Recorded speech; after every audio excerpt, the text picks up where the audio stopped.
Deep within the Golmur jungle stands the ancient Orbonne Monastery, guarded by the Viera and long hidden from the outside world. And yet, in the final chapter of the Return to Ivalice Alliance Raid series, we must journey there to confront a legendary danger hidden within. This is the third video in a collaboration between myself, the Eorzean Archive, Final Fantasy XIV Archive, and the Eorzean Historian. You can find all the links in the description. In part 1, the Eorzean Historian covers the royal city of Rabanaste, where she told us all about the history of Ivalice and the lands it stands on today. In part 2, the Eorzean Archives covered our journey into the Retorana Lighthouse, a peculiar structure filled with secrets and ancient technological wonders. And of course, if you would like to experience the entire storyline as one complete narrative, Final Fantasy XIV Archived has a compilation of all 3 parts together, and also provided some of the marvelous raid footage featured in this video. We all poured a great deal of care into this collaboration, so please consider giving them your commendation and my greetings. And if you have arrived from one of their channels, then welcome! I am Ivalice, the Tiny Viera, and on this channel I bring you Final Fantasy XIV news and lore, and I hope you will enjoy this video and perhaps choose to stick around with me. But now, let's step into the Orbonne Monastery and the final act of Return to Ivalice. We are summoned to the Prima Vista with troubling news. Alma has taken ill. We only get to see her briefly before she is sent away to rest, and Genomes immediately pulls us into talking about the investigation and where we must take our search next. Both previous locations we explored were recorded in the Durai papers. To Genomes, this can mean only one thing. We are on the verge of proving Ivalice truly existed and restoring the honor of his ancestors. His focus is bordering on obsession. He doesn't even give his ill daughter a second thought. The doctors in Kugane have claimed Alma's condition stems from an imbalance of the mind, something curable with time and rest, and so both father and son just agree that bed rest is all she required, and leave her to it while they go back onto their obsessive search. As we speak about the plans, we observe Ramza's changed personality. When we first met the young man, he was abrasive, rude, and downright cruel at times. But over the course of the raid series, he seems to have found a kinder side, even thanking the Mughals he seemed to hate so much in the beginning. It is a welcome change, though it feels a little bit too quick for my taste. But for our investigation, the focus now turns fully to Ramza of the past, the young man who helped Delita become the king of Ivalice. But as Genomes has uncovered, there was far more unfolding behind the scenes than previously thought. He was battling a threat that could have brought about terrible catastrophes. As discussed in previous videos, we have been dealing with something known as Ultima's Aurasides. These possess immense power. Ramza of the past figured out both their danger and their origin. His journey carried him far and wide, until at last they led him to the Orbonne Monastery, where he would confront one of the most dangerous beings upon our star.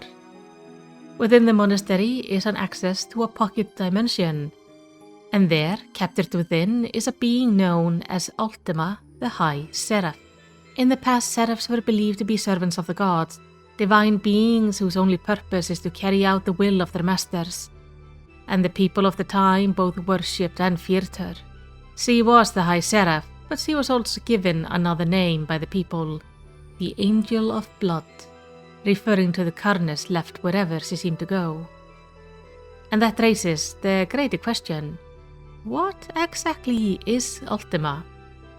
According to Genomes' play, the Zodiac Brave story, Ultima was summoned by Ajora during their struggle against the Mulondi Empire.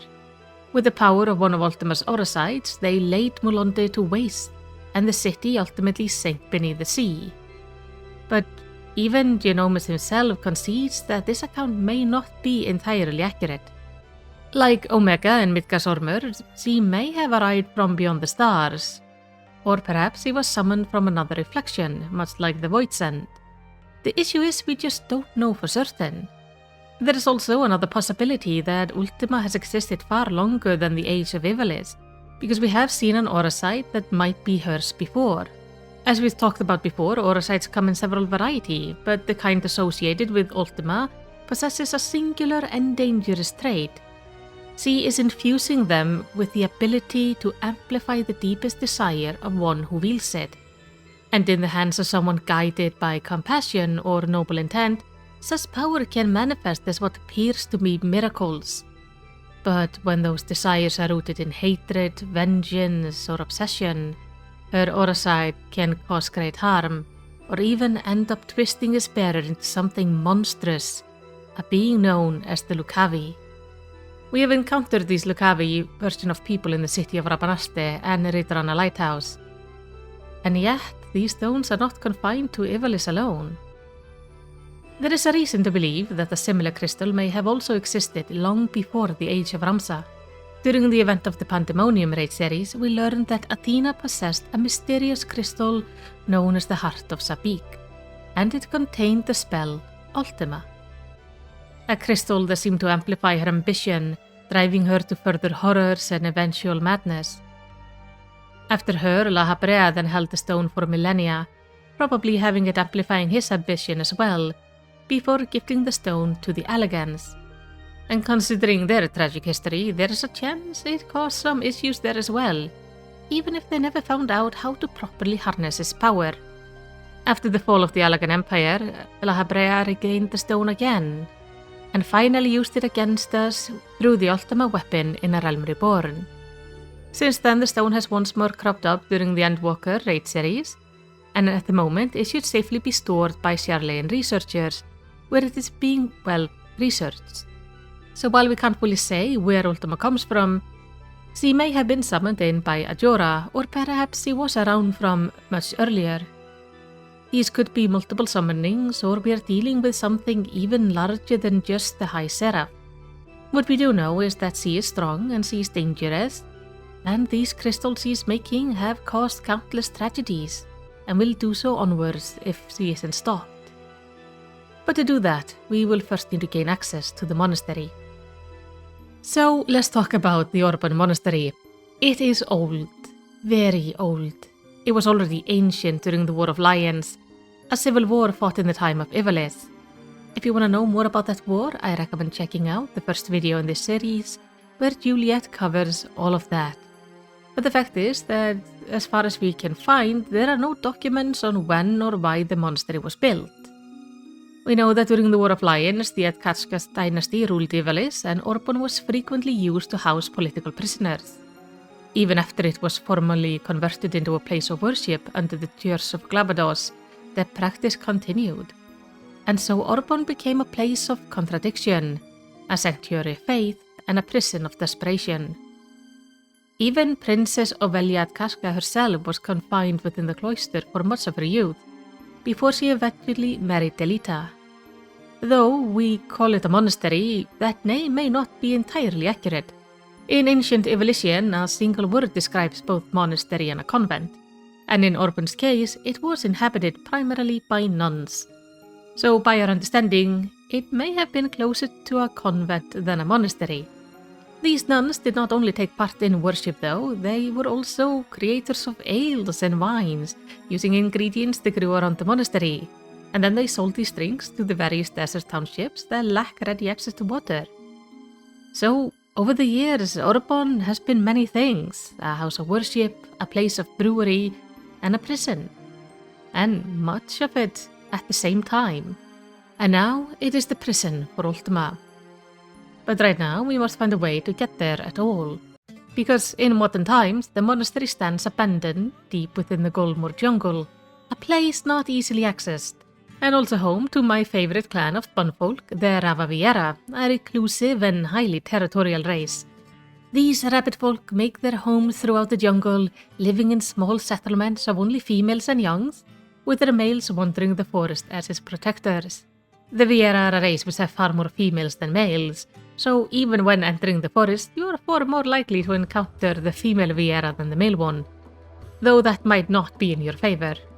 Both the males and females are fierce warriors, and even when the Garleans tried to invade the jungle to capture the Viera, they found themselves horribly outmatched. The only Viera they managed to bring out of the jungle were those who came voluntarily with them, because they just wanted to explore the outside world. Though exploring the world does come at a cost for a Viera, because when they leave the jungle, they are leaving their home and they can never return back to their clan. They leave behind their culture and forest name, taking on a new name to fit their new life. And it is one such Viera we had to seek out to get to the monastery. Her name is Fran, and she serves as the current general of the Lentis Tiers, a group within the Dalmascan resistance. But she is no mere rebel. In the past, she was member of a group known as the Sarab, a covert and highly autonomous unit within the Dalmascan peacekeeping force. The Sarab operated in secrecy, tasked with safeguarding the nation from threats both foreign and domestic. They were granted sweeping authority to even act against members of the nobility or royal family, should the situation demanded. That means that the sky pirates, Bagamna and Bavaki, who used to be Fusiliers at the time, never met Fran in the past. Even if both groups shared a similar goal, the Fusiliers were the royal protectors, and were in charge of protecting the nation and the royal family, and in the end, Princess Ashayla. They never got to know what the Sarabs were up to, which is why Bagamna believed Princess Ashayla was assassinated, a belief that led to his tragic fate within the Raid series. But in fact, the princess never died. The Sarabs orchestrated a covert operation to fake the princess's death, spiriting her away to safety to preserve the royal bloodline. Using ancient Viera methods, she was placed into a deep slumber that lasted 30 years. And when she awoke, much of her memory had faded, but not her identity or her purpose. She remembered who she was, and she remembered that Dalmasca still needed her. To this day, Fran remains the princess's advisor, and in exchange for taking us to the monastery, she needs us to finish a task. Though the task is impossible to complete, she wants us to get allies and funding from others in ways that simply is not really possible. But that is the point. Fran never expected us to get the help. She just needed the princess to see the failure so she would understand the scale of the challenges they're facing, and our failure served that purpose. We never get to meet the princess during the series, but once our task is complete, Fran does keep her word. She leads us into the depths of the Golmur jungle, and there everything starts going wrong. As we head to the jungle aboard the Prima Vista, Alma reveals something deeply troubling. Ultima has been speaking to her. She has been asking Alma to come to her prison within the monastery, and Alma wants to go. Her reasoning is simple and rather naive. She knows her father's greatest dream is to bring his late wife back, but he does not understand how to properly wield Ultima's aurasites. So Alma believes he can simply go and ask Ultima how the crystals work. Ask the being known as the Angel of Blood for guidance. Obviously, everybody objects to this idea, but it is too late. Her necklace is one of Ultima's aurasites, and through it, Ultima possesses the girl and summons a portal to pull her through, with Alma's final words being a plea for Ramza to come help her. Though Alma was never the true target, she was just a bait for Ramza. Because as we chase them down into the forest, Ultima uses Alma to capture her brother instead. And this time there is no slow pulling through portals or final words. The boy is just yanked through in a matter of seconds. And so now we have the sister back, but we must head instead to the monastery to save her brother. Though, why does Ultima necessarily want Ramza? Well, to understand that, we must go to the Ramza of the past. He and his companions are those who originally imprisoned Ultima in a pocket dimension deep within the Orbonne Monastery. And Ultima believes that the blood of our modern Ramza is needed to free her. The Ramza and his companions of the past were clever when they contained her, as they did not just cage her but also made sure she and them would be forgotten, so no one would ever come looking for them. His final wish to delete her was to have his name stricken from history, so the people would never know of Ramza or his companions or the sacrifices they made, and therefore would never be tempted to come searching for this mystical being known as Ultima. And while Ramza was stricken from history, some precautions were made so he would never be fully forgotten. First was a pair of necklaces, one which we have seen around our modern-day Alma's neck, and the other one that was in the hand of the Fusiliers. These were meant to guide the heroes of New Eras back to the monastery, to hopefully destroy Ultima once and for all, and release Ramza and his companions from their eternal vigil. The second was simpler, just a book, a written account of Ramza and his companion story. A book we know well, after all, these are the Durai papers. A book that eventually found itself in the hands of Jerome, leading to our involvement and this entire 8 series. And now it falls to us to finish the tale, to enter the monastery, make our way into Ultima's prison, and end her, saving both Ramza and the world. Our journey through the Orbonne Monastery proper brings us face to face with some of my favorite encounters in this entire 8 series. Not because of their mechanics, but because of who they represent. All of the bosses in this raid are the former companions of Ramza. These are the heroes who stood beside him in ages past, and they are here to fight us now, not out of malice, but simply to test us, to make sure we are strong enough to finish the job they once started. First, we face Mustadio Bonanza. He originally came from the clockwork city of Goop, the remnants of which are where the Ritter on a lighthouse stands. He was a peerless machinist in combat, but his true talent laid in his passion for repairing damaged machinery. A jovial but honest young man who supported Ramza, but was also not afraid to tell him plainly if he disagreed with any of his plans. Then we have Agris Oath. She was an elite holy knight in service of the throne, and her main task was safeguarding Princess Ovelia, both working as a bodyguard but also handling the young princess's education while she was confined in Orbonne Monastery. She was a noble and trustworthy warrior who put her duty above else. And finally, we faced the legendary thunder god himself, Sidolphus Orlando, a general with unmatched skill on the battlefield, and he both held the title of Sword Saint and the Thunder God.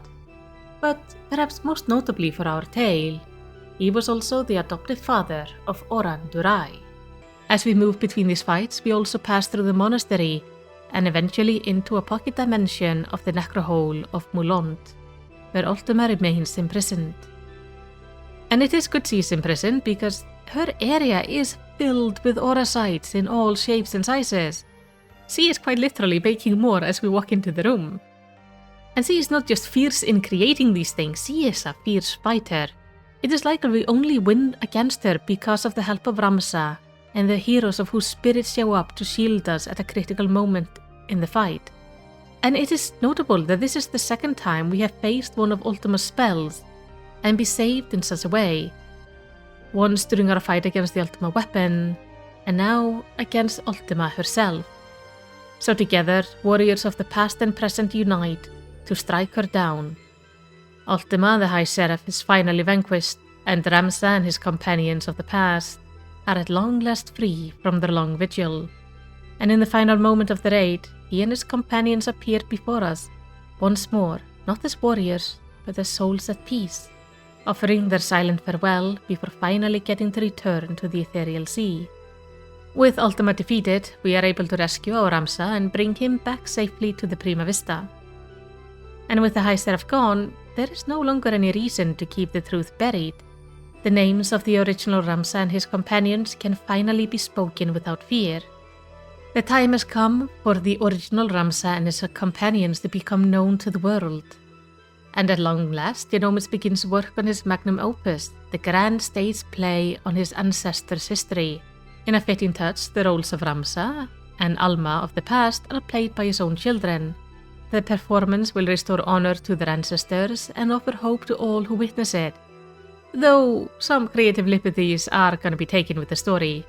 History doesn't always translate neatly to a stage, but the heart of the story will remain intact. The truth will at last be told, the sacrifices will be remembered, and the warriors once erased from history are forgotten no longer. And the threat of Ultima has ended, even if she did leave behind a rather concerning number of aurasites that she may have already infused with her spells. For now, though, these remain sealed within the Orbonne Monastery, and as far as we know, no one has been foolish enough to venture in there and claim them, so at worst that is a danger for another day. But today we celebrate victory and the end of the Return to Ivalice raid series. And I want to say that being part of this collaboration has been an absolute joy. Working alongside my fellow lore creators has been an incredible experience, and I actually feel really fortunate to have made such wonderful friends along the way. You can thank Juliet, the Orsian historian, for this entire collaboration existing at all, because without her inviting us all to a Halloween gathering, this series might never have come to life. So please go and show her your appreciation, and do the same for Ray Ray and Eli on their respective channels. All of their links are down below, and I genuinely hope you enjoy their content as much as I do. And if you enjoyed this video, you're always welcome to leave your commentation by liking and subscribing. And in the end, all I want to say is takk fyrir að horfa og eigðu yndislegan dag.